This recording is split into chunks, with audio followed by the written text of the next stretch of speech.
Awesome, guys. That was so good. So good. Do you know that one? Listening to the radio, heard that one? Die with a smile. I got the internet to help me out with a couple of things this week. I threw this in there and said, hey, what's the song Die with a Smile about? And had a look through to see what different places said and things. And this was, I thought, quite a good summary. I can't even tell you where it's from, but they said, Die with a Smile delivers a powerful message about cherishing love and life in the face of mortality. It explores the bittersweet reality of life's impermanence. It's a love song at its core, where both Mars and Gaga express their desire to spend their final moments with their loved ones. The lyrics are filled with raw emotion, highlighting the importance of treasuring every moment with those we hold dear. As Mars sings in the opening verse, I just woke up from a dream where you and I had to say goodbye. The song sets a melancholic tone, emphasizing the fragility of life. And with that in mind, I thought today we're just going to ask a question for each of us to consider, to think on. And hopefully as we go today, I'm going to talk nice and slow and really trying to create a space in here where it's not so busy and rushed, but to give us a chance to think. We live in a world where we've got information coming at us all the time. And oftentimes we can so fill our head with information coming at us, we never really get the chance to think. But I think one of the things we want to do today is actually create some space to think and to answer this question, or at least get started on answering this question. What does it look like to die with a smile? What does it look like to die with a smile? See, it's interesting that, if you look back over centuries now, you can see that things have changed, right? Like life expectancy's changed significantly from what it was 100 years ago to what it is today. In different parts of the world, life expectancy is very, very different. Depending on what culture you come from, you can actually have a very different life expectancy. Depending on your socioeconomic background, that can have an impact on, when people make projections about life expectancy, what it's going to be. But what's interesting is that while life expectancy has changed and evolved and is different around the world, the mortality rate has been pretty consistent, right? Across every culture, at every time, it's sort of sat somewhere around that, 100% mark, like, without really shifting. Like, just kind of pretty steady, And yet, it's something that, like, intuitively we kind of know we're going to face, but we often don't like to think about it. And so what I want to do, just to introduce this idea of what does it look like to die with a smile, I just want to share sort of three things that I think all of us will agree on. Three things that, like, no matter where you currently are spiritually, no matter if this is the first time you've ever come to a church or you've been following Jesus for 57 years or somewhere in the middle there, I think these are things that we'd all agree on. And the first one is just this, that often as we go through life, we struggle to talk about death. We don't really talk about death very much. And I started to try and think on my own, why is that the case? Why do we struggle with this? And then I just thought I'll ask my AI assistant, Claude, to help me out with it. And Claude's a lot smarter than me and gave me some thoughts on this, which I thought these are actually quite good answers. It's quite good having AI to help. And so again, this is I say that, so if anything in here is wrong, you can blame AI and not me, okay? But there's 5 reasons we struggle to talk about death, and this is what Claude said to me. Death remains one of humanity's most profound and universal experiences, thank you, yet many cultures, particularly modern Western ones, tend to avoid discussing it openly. I think there's several factors that contribute to this reluctance. First one is fear of the unknown. Death represents the ultimate unknown, which humans often find deeply unsettling. We can't truly know what, if anything, comes after. The second one ties into that about loss of control. Humans generally like to feel that they have some control over their lives. Death represents a complete loss of that control. It's true, I think that one in particular. Right? We'd like to control things. And when it comes to death, we do not have control. You couldn't believe how happy I was this week when my copy of The Atlantic magazine turns up. It comes once a month and it's full of a lot of good articles, or some good articles and some rubbish articles. But yeah, you couldn't believe how excited I was when my copy of that turned up this week on Monday, and I looked through the contents to see what articles are in there, and one of the headline articles was, "We are going to die." I'm like, oh, that's pretty timely. Thank you very much. I love it when that sort of thing happens, right? I'm quite a big reader, and I remember years ago I was listening to a guy talk, and he was talking about how leaders are readers, and you should be reading. He says it's amazing how many times I read a book and then I face a problem that was in the book that I just read, and I just couldn't believe it when I got that article. And I was like, wow, this is perfect timing. But the article was about a man called Oliver Burkeman, and Oliver Burkeman's actually written a book called 4,000 Weeks: Time Management for Mortals.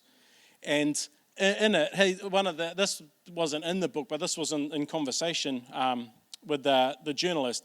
He says, death worries us because it marks our end. Death worries us not just because it marks our end, but because it epitomizes our utter lack of control.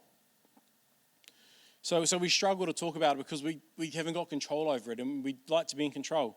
Claude continued, another reason we don't like to talk about death is because of grief and trauma. And many people's primary experiences with death involve losing loved ones, making it emotionally painful to discuss. Talks about cultural shifts. In many modern societies, death has become more institutionalized and removed from daily life. Unlike in past centuries, many people now rarely encounter death directly until later in life. So just reasons there why we struggle to talk about death. And I think you kind of know that's true, right? This is just some universal stuff that I think we can all agree on, no matter where we are spiritually. The second thought here is that life is incredibly short. Life is incredibly short. That author, Oliver Burkeman, at the very first, the way that he opens his book, he says, this is how he opens the book: the average human lifespan is absurdly, terrifyingly, insultingly short.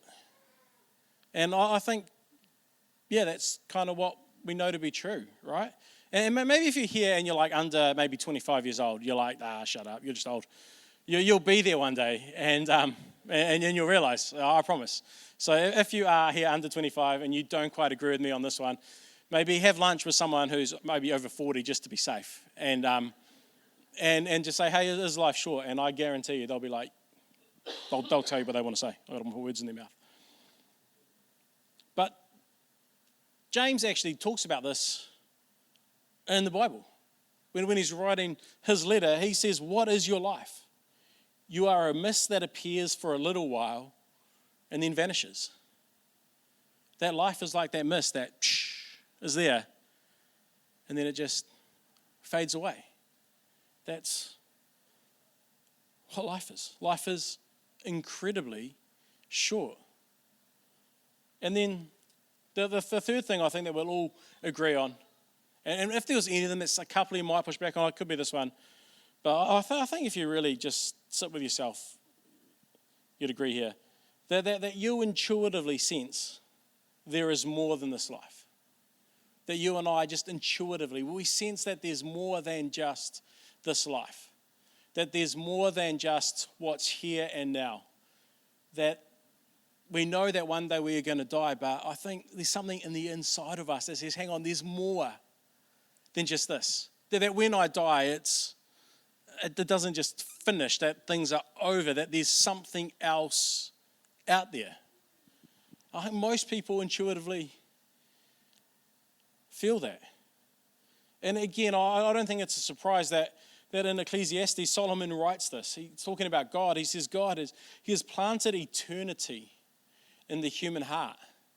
So this intuition that you've got, that I think that all of us have got, that there's more than just this physical world that we live in right now, is something that God has put on the inside of us. God has planted eternity in our hearts.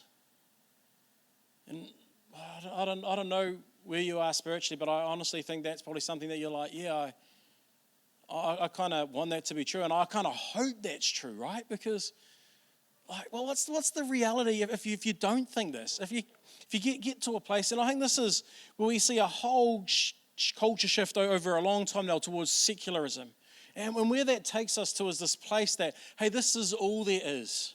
And when I die, I'm gone and there's nothing else. Like, it's not a very nice way to live your life. And one of the things that we like to say around here, and one of the key drivers, and we set up the work that we're doing with Anna in the Feed Your Mind space to provide counselling and games and services and stuff to people is, well, we really do believe that we've been saying to young people for decades now that science says that you come from nowhere, that you live for no purpose, and you go nowhere when you die. And then all of a sudden, young people start to live like they come from nowhere. They've got no purpose, and they go nowhere when they die. I'm just going to live like that then.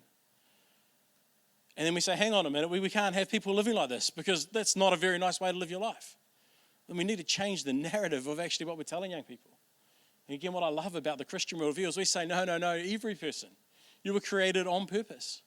You were knitted together in your mother's womb.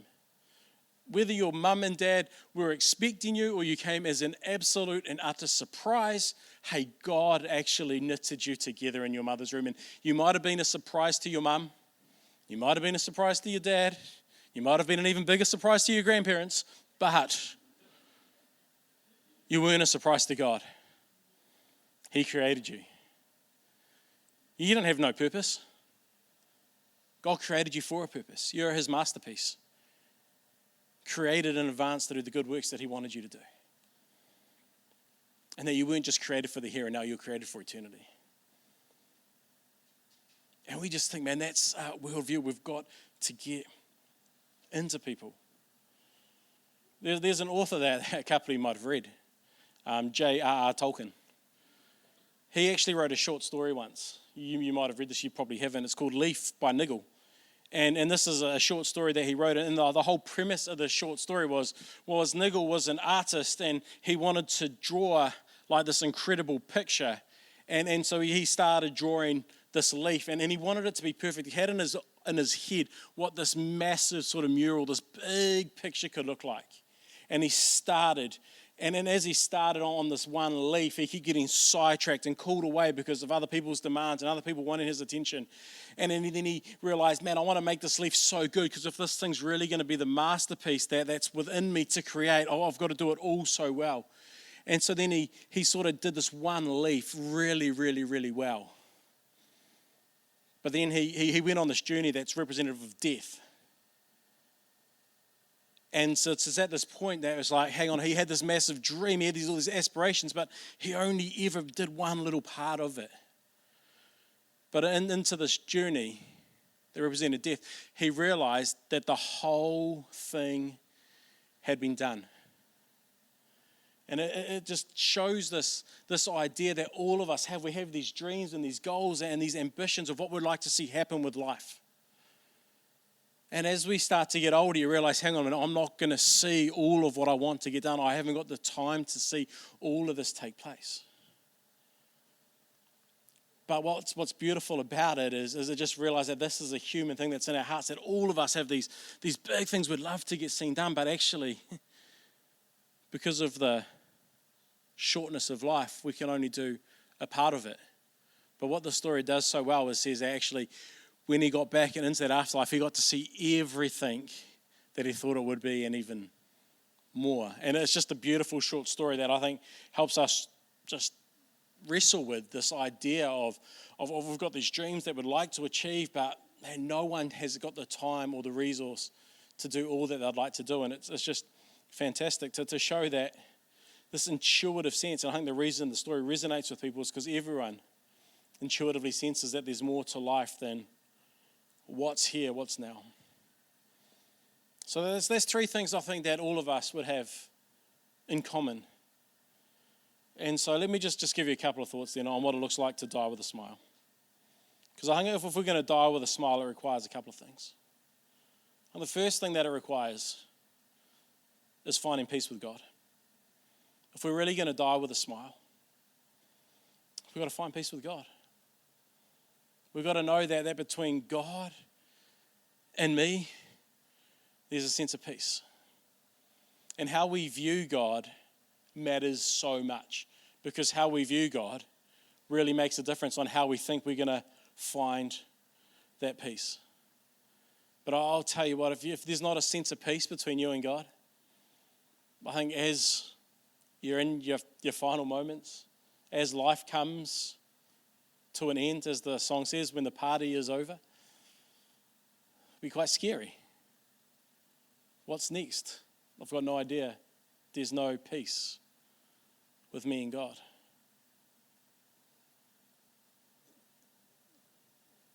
But if we're going to have peace with God, I want to tell you that it's found through forgiveness, not through goodness. That you and I having peace with God, it's found through forgiveness, not through goodness. This is something that so many people get wrong. So many Christians don't quite fully understand this. But what Jesus taught us was that our peace with God doesn't come through how good we are.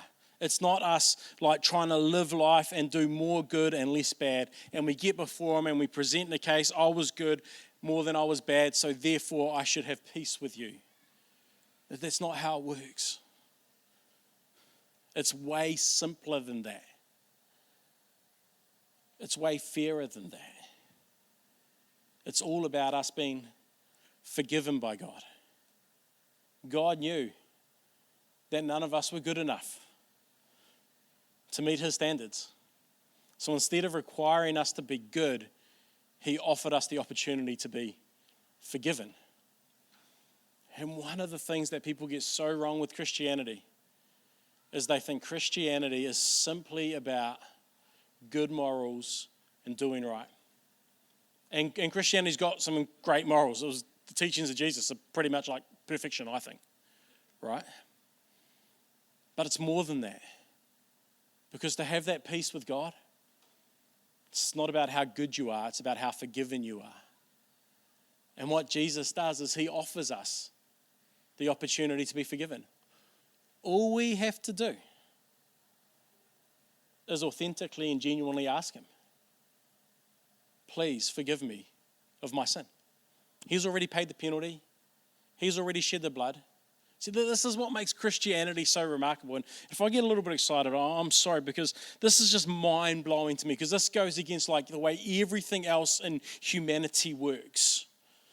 But Jesus said you don't have to earn this.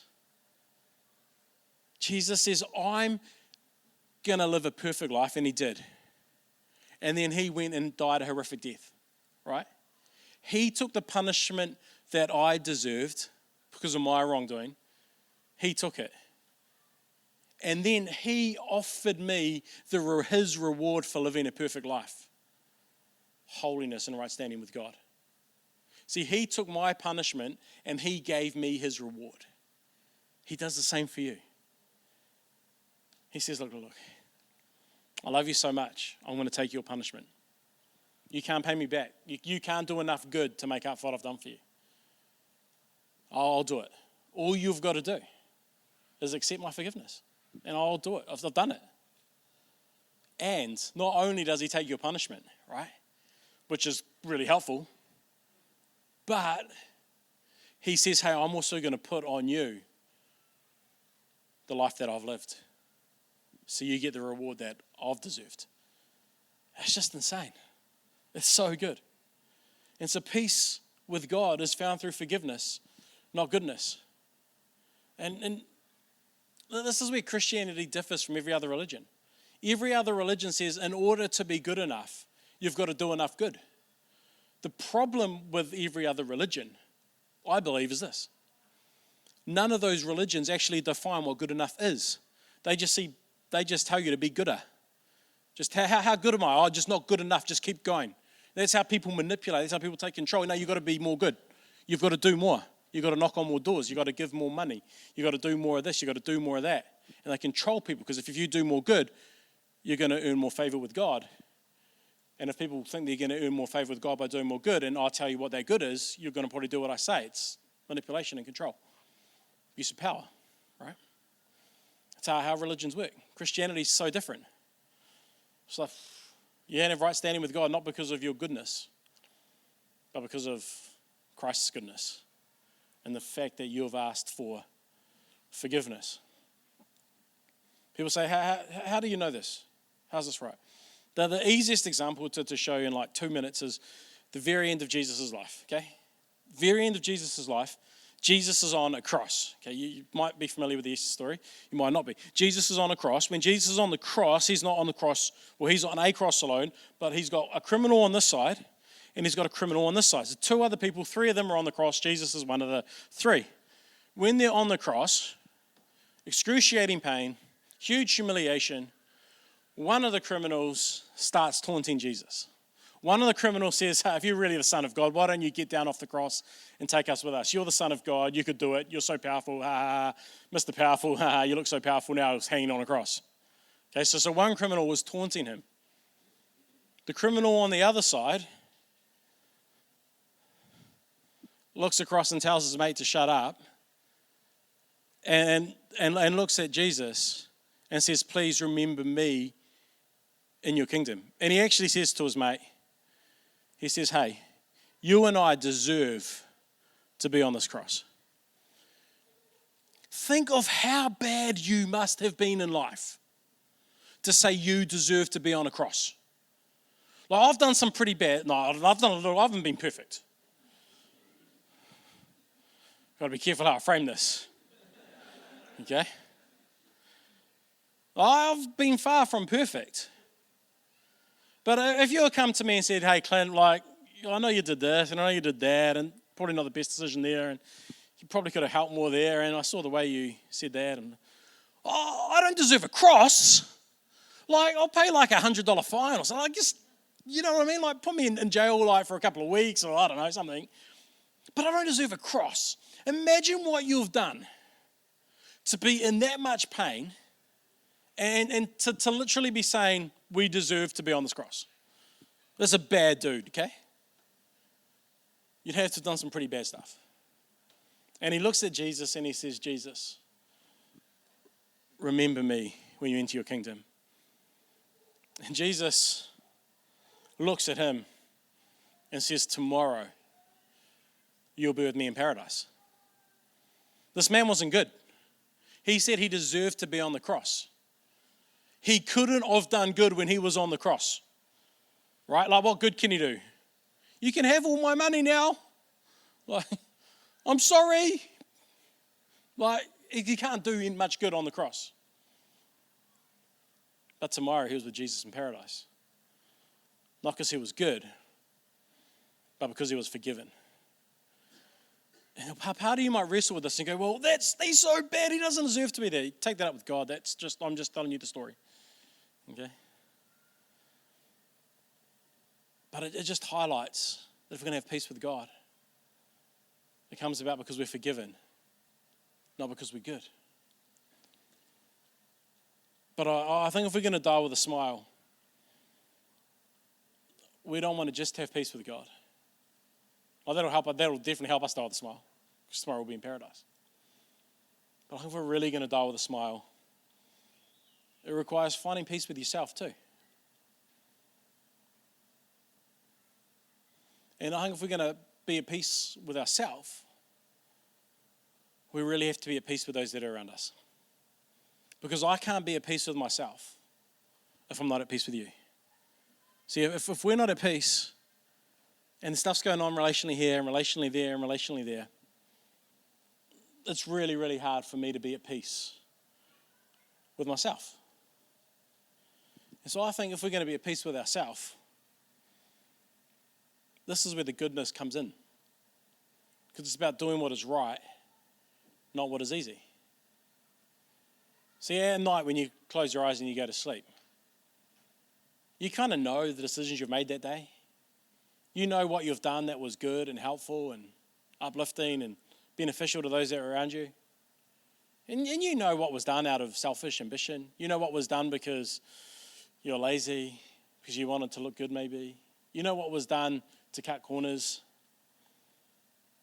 And I think if we're going to be at peace with ourselves, we want to do good. We want to do what's right over what is easy.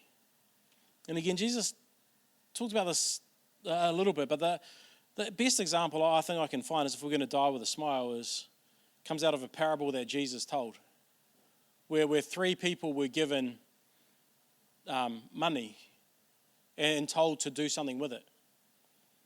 And one of them got given more bags and they went and doubled it. And then another got given a few bags, not as many as the first guy, and he went and doubled it. And someone else got given one bag and he just went and buried it.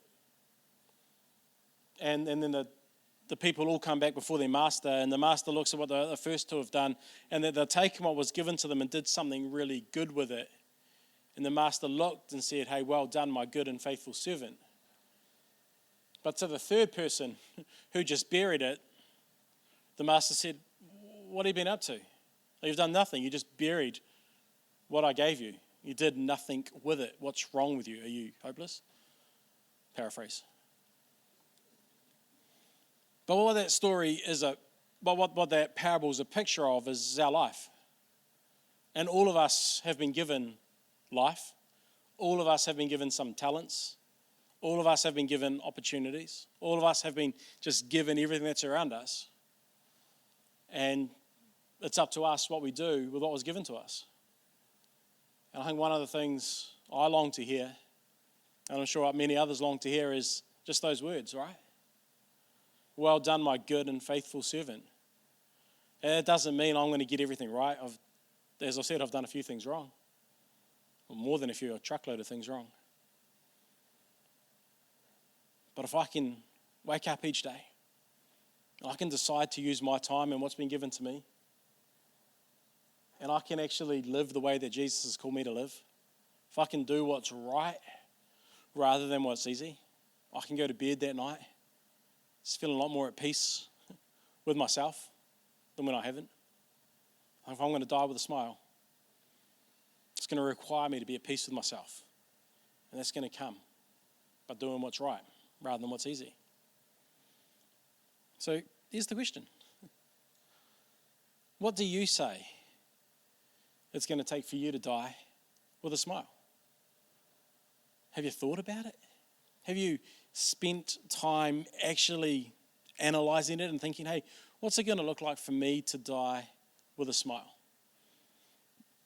Because what culture would suggest and what culture would tell us is going to lead us to die with a smile is probably the accumulation of things, or the accumulation of achievements, or just the gathering of stuff. The more I've got, the better I am. But I think of that little short story, Leaf by Niggle. No matter what you get, it's only ever going to be a fraction of what you've seen, of what you've hoped, of what you've desired. I think if we put our trust that we're going to die with a smile because of what culture tells us, if we don't have that peace with God and we don't have that peace with ourselves, I think we might be able to lie and hide things from those that are closest to us, but we won't be able to do it from ourselves. I think if we're really going to die with a smile, the most powerful thing we can do is ask God to extend his forgiveness to us. And the incredible thing is, he will. If we confess our sins to him, he is faithful and just to cleanse us of all our unrighteousness, of all our wrongdoing. But we've got to ask him. You can do that at any stage, at any time. You can do it right here. You can do it with a friend. You can do it as you drive home. And the most powerful thing we want to do if we're going to die at peace with God is to say, hey, God, please forgive me of my sin. Make me new. And he will. And then we want to live, making the right decision after right decision after right decision, so that we have peace with those that are around us, that gives us peace in here. Let me pray. Heavenly Father, it's so weird, because the reality is all of us are going to die. That at some stage, the dance will be over, the party will be over, and our time on earth, it will be through. But we don't like to think about that. We don't like to reflect on that. We're sort of scared to talk about it. Yet it's an absolute certainty, so it'd be silly not to. And Father, I just ask that you'll give everyone in here the courage to ask that question, to think on that question, that you'll give them the courage to just wrestle with it and wrestle with it and wrestle with it until the inner turmoil they're feeling maybe right now is resolved. And Father, if that turmoil stays, don't let them get preoccupied with something else or move on to the urgent because it's easier. But force us, help us to confront it, to ask those questions. And Father, I pray that every person here would see the beauty of your grace and how special it is that you'd offer us forgiveness and how just mind-blowing and incredible it is for us. And Father, I pray that everyone would experience it, that they'd cry out to you and ask to be forgiven. And Father, I pray you'd help us to then do what it is you ask us to do, to live right with those that are around us as much as is possible for us, so that we can have that internal peace that we all long for and all crave. I pray this in your mighty name. Amen. Amen.